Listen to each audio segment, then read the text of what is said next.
নমস্কার, নিউজ 18 বাংলায় আপনাদের সকলকে স্বাগত। আপনাদের সঙ্গে রয়েছে আমি সোনিয়া। শুরুতে নজর রাখতেই হচ্ছে গাছাড়া মনোভাব সিবিআই এর। সঞ্জয়ের মামলা শুনানিতে দেরি আইনজীবীর। শিয়ালদা আদালতে 4:10 শুরু শুনানি, 4:59 এজলাসে সিবিআই আইনজীবী দেরিতে ঢোকায় সিবিআই কে ভর্ৎসনা বিচারকের। অভিযুক্তকে জামিন দেওয়ার হুঁশিয়ারি। শিয়ালদা আদালতে 4:10 শুনানি শুরু, সেই জায়গায় পৌঁছলো সিবিআই এর আইনজীবী, তারা 4:59।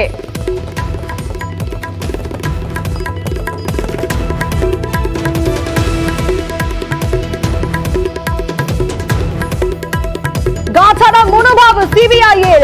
আরো বিস্তারিত এই বিষয়ে অমিত জানাতে পারবে আমাদের সঙ্গে। অমিত রয়েছেন সরাসরি। অমিত, যেখানে সঞ্জয় রায়ের মতো একজন আসামি, যাকে এত এত এত অভিযোগ, সেই জায়গায় দাঁড়িয়ে সিবিআই আইনজীবীরা কিভাবে এত দেরি করতে পারেন, এ নিয়েও তো প্রশ্ন উঠছে।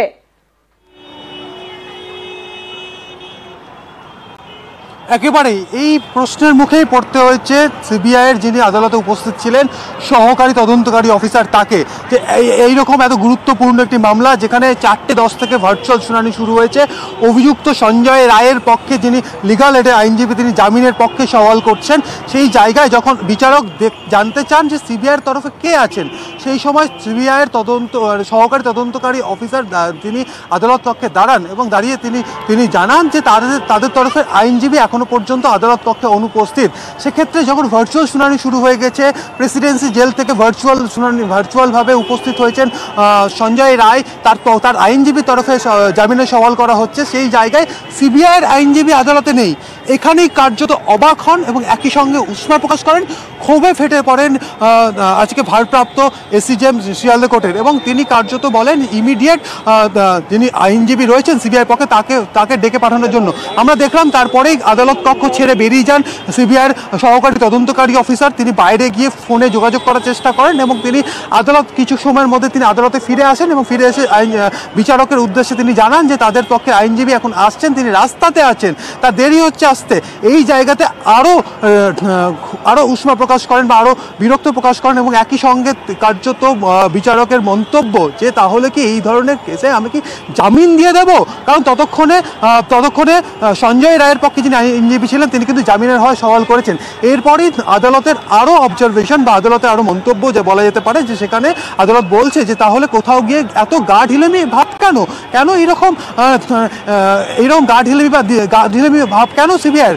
একই সঙ্গে এই ঘটনাকে আনফর্চুনেট বলা হয়েছে বিচারকের তরফে। তারপরে তিনি সময় দেন 10 মিনিটের মধ্যে সিবিআই আইনজীবীকে আসতে হবে। তারপরে আমরা দেখলাম এই ঘড়িতে প্রায় 4:30 বিচারক তিনি উঠে তার নিজের কক্ষে বা নিজের চেম্বারে চলে যান এবং আমরা দেখলাম বাইরে অনেকটা সময় ধরে যিনি সহকারী তদন্তকারী অফিসার ছিলেন সিবিআই, তিনি তাদের আইনজীবীকে ফোন করতে থাকেন এবং অবশেষে 4:57 শিয়ালদা কোর্টের গেট, এই যে শিয়ালদা কোর্টের গেট, এখানে তিনি যখন ঢুকছে, সিবিআই আইনজীবীর গাড়ি যখন ঢুকছে তখন হচ্ছে ঘড়িতে প্রায় 4:57 এবং ফার্স্ট ফ্লোরে যে এসিজিএম আদালত কক্ষ যে কোর্টরুম, সেখানে তিনি যখন আইনজীবী যখন প্রবেশ করছেন তখন প্রায় 4:59 অর্থাৎ 5:01 আগে তিনি আদালত কক্ষে ঢুকলেন। স্বাভাবিকভাবে 4:10 যখন ভার্চুয়াল শুনানি শুরু হচ্ছে, আদালতে অনুপস্থিত সিবিআই আইনজীবী, সেই জায়গা থেকে বিচারকের মন্তব্য এইরকম গা ঢিলেমি ভাব কেন এইরকম গুরুত্বপূর্ণ একটি মামলার ক্ষেত্রে। প্রশ্নটা থেকেই যাচ্ছে যে 49 মিনিট দেরিতে সিবিআই আইনজীবী পৌঁছলেন সেখানে, স্বাভাবিকভাবে এত গাছাড়া মনোভাব কি করে হতে পারে, যে প্রশ্নটা আমি শুরুতেই রেখেছিলাম, যেখানে সঞ্জয় রায়, অভিযুক্তের নাম সঞ্জয় রায়, যেখানে এরকম একটা ঘটনা।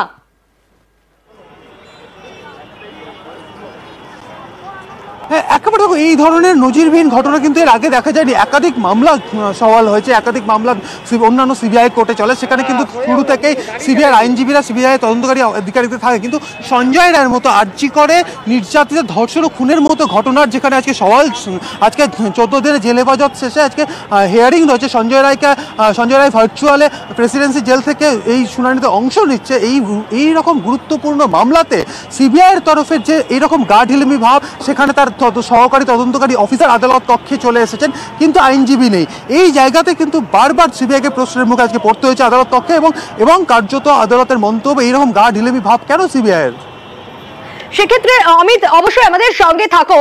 এরই পাশাপাশি নজর রাখতেই হচ্ছে আমাদের অবশ্যই গাছাড়া মনোভাব সিবিআই এর এই প্রশ্নটাই বারবার করে উঠছে, সঞ্জয়ের মামলা শুনানিতে দেরি আইনজীবীর।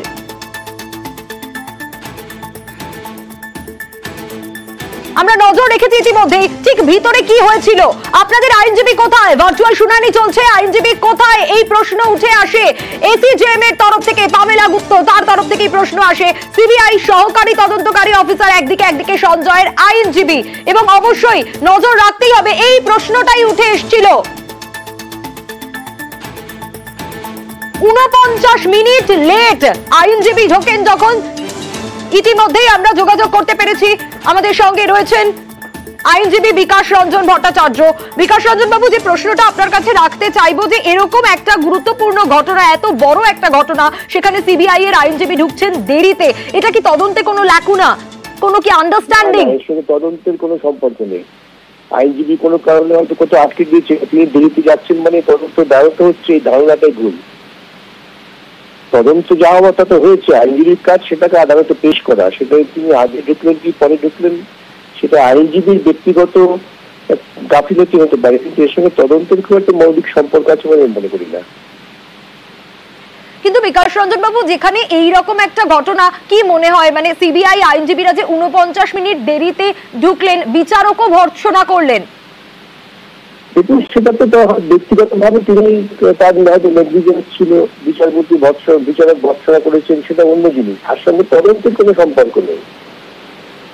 তদন্ত হচ্ছে কি না হচ্ছে সেটাকে আমাদের খতিয়ে দেখতে হবে, সেটাই বিচারকরা খতিয়ে দেখবেন।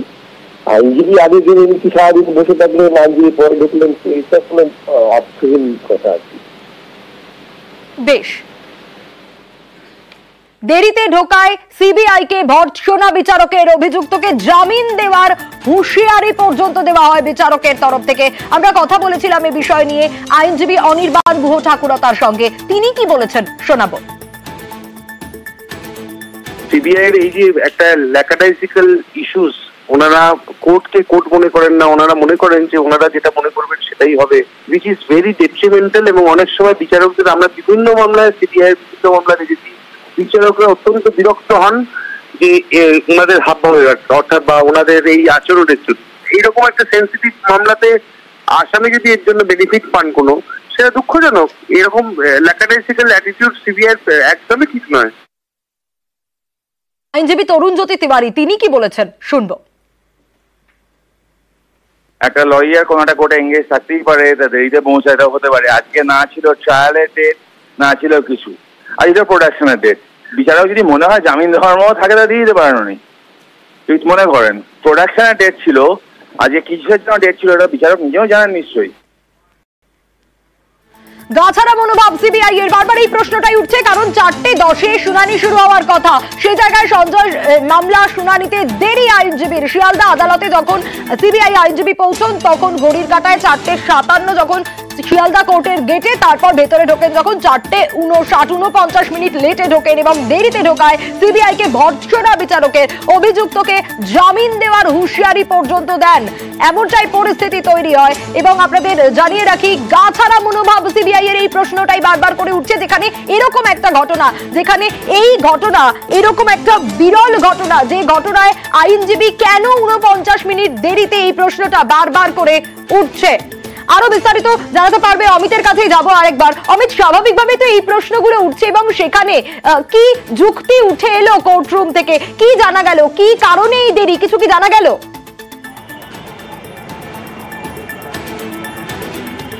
দেখো, সিবিআই আইনজীবীর তরফে কেন দেরি হয়েছে সে বিষয়টি জানা নেই, তবে যে সিবিআইয়ের তরফে যিনি দীপক, যিনি যে আইনজীবী যিনি উপস্থিত ছিলেন, তার উপস্থিতি নিয়েও লিগাল এডে যিনি আইনজীবী ছিলেন, অর্থাৎ সঞ্জয় রায়ের পক্ষে যিনি আইনজীবী, তিনিও কিন্তু প্রশ্ন তুলেছেন যে এই যে যিনি আজকে সিবিআইয়ের হয়ে আছে সওয়াল করতে এলেন আদালত কক্ষে, তিনি কিন্তু সিবিআইয়ের রেগুলার আইনজীবী নন, এমনটাও কিন্তু অভিযোগ করা হয় লিগাল এড বা সঞ্জয় রায়ের আইনজীবীর তরফে। সেই জায়গা থেকে সিবিআইয়ের তরফে যিনি আইনজীবী আজকে আদালতে আসেন, তিনি স্পষ্ট করে দেন আদালতের কাছে যে তিনি সিবিআইয়ের রেগুলার মানে লিগাল সেল, তিনি রেগুলার তিনি আইনজীবী, তিনি সিবিআই পিপি, এবং এমনটাই কিন্তু আদালতকে স্পষ্ট করেন। এরপরেই কার্যত আমরা দেখলাম যে বিচারকের তরফে আগামী 14 দিনের জন্য আবার সঞ্জয় রায়কে জেল হেফাজতে রাখার নির্দেশ দিয়েছে। বেশ।